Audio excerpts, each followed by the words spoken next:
Olá, a paz do Senhor. Neste domingo estudaremos a lição de número 8, com o tema Jesus viveu a experiência humana. A leitura bíblica em classe está no Evangelho de João, no capítulo 1, dos versículos 43 a 51.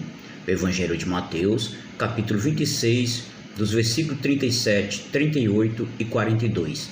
A palavra-chave é experiência. E vamos abordar nesta lição a experiência humana no ministério de Jesus, heresias que negam a humanidade de Jesus, como essas heresias se apresentam nos dias de hoje. A presente lição aborda a perspectiva da experiência humana da pessoa de Jesus Cristo. Nosso Senhor teve uma vida social em que ele interagia com pessoas de toda sorte, iniciando em Nazaré, chegando a Jerusalém. Além da vida social, Nosso Senhor tinha uma vida religiosa, pois ele era judeu. Com isso, muitas das características humanas podem ser atestadas nas histórias de Jesus, conforme reveladas na Bíblia. Os principais opositores de Jesus foram os fariseus, os saduceus e os herodianos. Esses debates revelam o ensino de Jesus sobre a ética, os princípios morais e as responsabilidades civis que temos. Os fariseus. O nome vem do hebraico prushim, que significa separados. Por que não concordavam com os saduceus? Defendiam a tradição acima das escrituras e a separação do Estado da religião. Eram membros do Sinédrio e tornavam-se alvo das críticas de Jesus. O apóstolo Paulo declara que o grupo dos fariseus, ao qual pertencia antes de sua conversão, era a mais severa seita do judaísmo. Os saduceus, o nome vem de Zadok, família que detinha o cargo de sumo sacerdote desde Salomão. Até pouco antes do surgimento desses grupos, eram como os fariseus uma facção dentro do judaísmo. Alegavam aceitar apenas os 5 livros de Moisés, o Pentateuco, com certas reservas, pois não acreditavam em anjos, espíritos e nem na ressurreição, e rejeitavam os demais livros do Antigo Testamento. Muitos deles eram sacerdotes e exerciam fortes influências no Sinédrio. Eram inimigos mortais de Jesus. Uniram-se aos fariseus, superando todos os obstáculos ideológicos a fim de somar as forças e matarem a Jesus.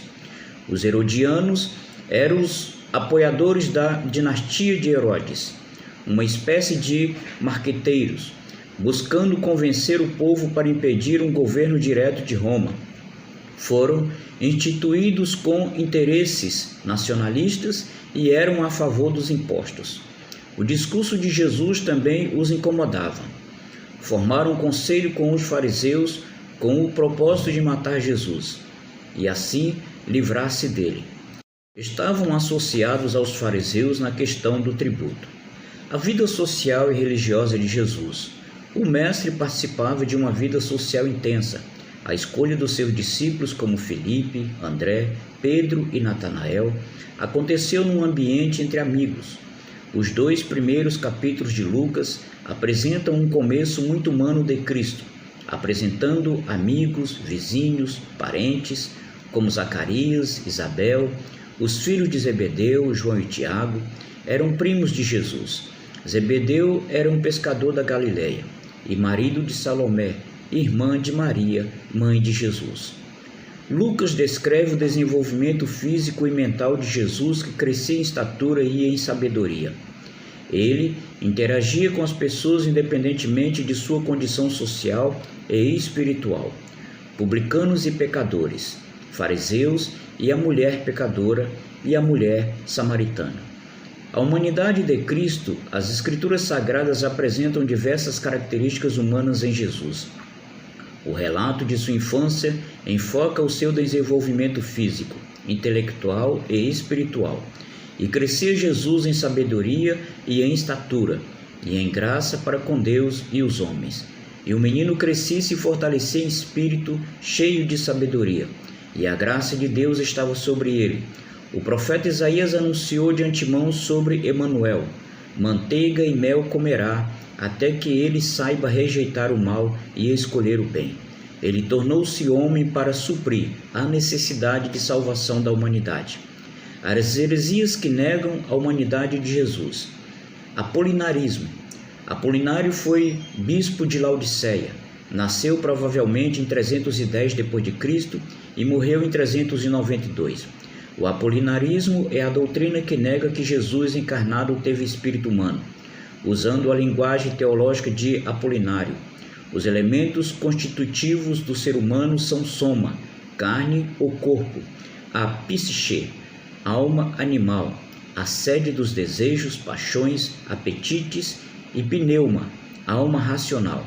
Em relação a Jesus, dizia que ele possuía um soma humano e uma psiche humana, mas não um pneuma humano.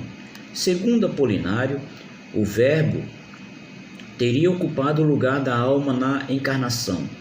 Com isso, negando que Jesus tivesse espírito humano, a humanidade plena de Jesus está clara no Novo Testamento, que fala do corpo físico de Jesus, e também da alma e do espírito.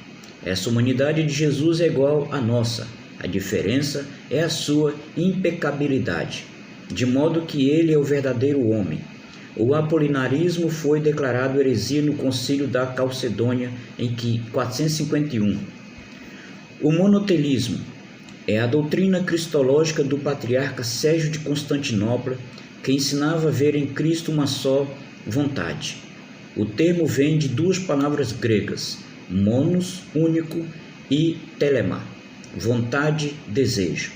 Era uma tentativa de conciliar a teologia monofisita com o credo de Calcedônia, que reafirmava as duas naturezas intactas, separadas e inconfundíveis em uma só pessoa, em Jesus. O terceiro concílio de Constantinopla, em 681, considerou o monotelismo heresia. Reconhecemos as vontades de Cristo. É evidente que as ações de Cristo, como caminhar, comer, beber, interagir com as pessoas, são puramente humanas, mas são produzidas pela natureza humana sob a direção divina. É nosso compromisso seguir o exemplo de Jesus no relacionamento com as pessoas.